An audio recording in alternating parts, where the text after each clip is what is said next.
ما بخوایم وجودمون رو هزینه امام بکنیم، اهل بیت رو دائم نگیم آقا این عشق شرطیه، ولی حضرت فرمود به فلانی بگو حیف نیست هر وقت یه چیزی میخواید میاد در خونه ما. خیلی از ما میایم برای اینکه یه چیزی گیرمون بیاد. امام رضا فرمود 3 تا دل دارید، بعضیا مشغول به دنیاست، بعضیا مشغول به آخرته، یه دلم داریم که افضل قلوبه، فرمود قلب مشغول بالمولا، دلی که همه حواسش به مولاشه. این دل میتونه به درد امام بخوره، این دل به تبعش جسمش هم به درد امام بخوره، روحش هم به درد امام بخوره، دلی که همه حواسش به مولاشه. خدا رحمت کنه که از اساتید قم ایشون میفرمود که من اوایل طلبگیم یه ارتباط خوبی با امام زمان برقرار کرده بودم، یه جوری که هر چی از حضرت میخواستم حضرت بهم عنایت میکرد. یه موقعی تو حجره نگاه کردم دیدم که چیزی ندارم، علاوه خوردنی آشامیدنی، خالی اتاقم. شروع کردم مایحتاجمو نوشتن. وسط این نوشتن هم با امام زمان درد و دل میکرد. گفتم عزیز زهرا ببین ما حتی مثلا نونم نداریم، اینقدر مثلا وضعیتم بد بودش. دیگه وسط نوشتن ها در حجره رو زدن.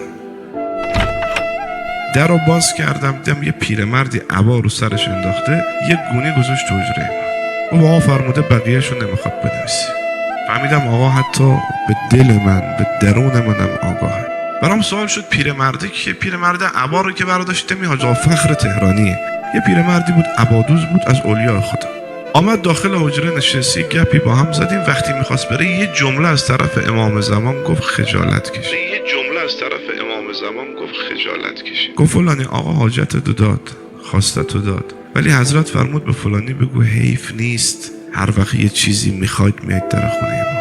شد بیای بگی امام زمان دلم برای خودت تنگ شده، هر وقت کارت گیر میکنه میای در خونه ما.